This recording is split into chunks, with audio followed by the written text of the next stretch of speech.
একটা রিলেশনশিপের শুরুতে দেখবেন মিনিটে মিনিটে কল, মিনিটে মিনিটে SMS, কেমন আছো, কোথায় আছো, কি করছো, খাবার খেয়েছো কিনা।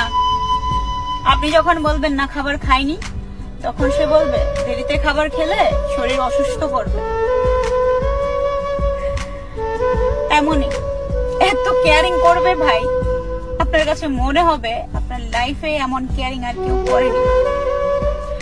আবার সেই রিলেশনশিপটা যখন পুরনো হতে যাবে, কয়েক মাস কয়েক বছর কেটে যাবে, তখন দেখবেন সেই কেয়ারিংটা আর আগের জায়গায় নেই। আপনি তাকে যখন ফোন বা SMS করবেন, বলবে পরে কথা বলছি, SMS এর রিপ্লাইটা আর সাথে সাথে আসতেছে না, বলবে ব্যস্ত ছিলাম, একটা কাজ ছিল, অনেক বিজি ছিলাম। আপনার কাছে তার ব্যস্ততার মুহূর্তটাই তুলে ধরবে, আগের মতো সেই কেয়ারিং এর জায়গাটা আর থাকবে না আপনার কাছে। যে রিলেশনশিপে আস্তে আস্তে কেয়ারিং কমতে থাকে, ভালোবাসার টান কমতে থাকে, আসলে সেটা ভালোবাসা না, সেটা আপনার জন্য সঠিক ভালোবাসা ছিল না, সঠিক ভালোবাসা না।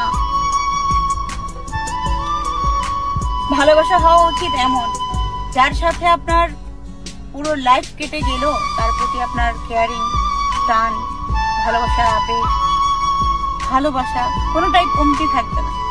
সেটাই হচ্ছে উপযুক্ত ভালোবাসা, সঠিক ভালোবাসা। আজকের দিনের ভালোবাসা টিভি সিরিয়ালের মতো, মিনিটে মিনিটে চেঞ্জ হয়ে যায়। ভালোবাসা যদি বাঁচতেই হয়, ভালোবাসার মতো করে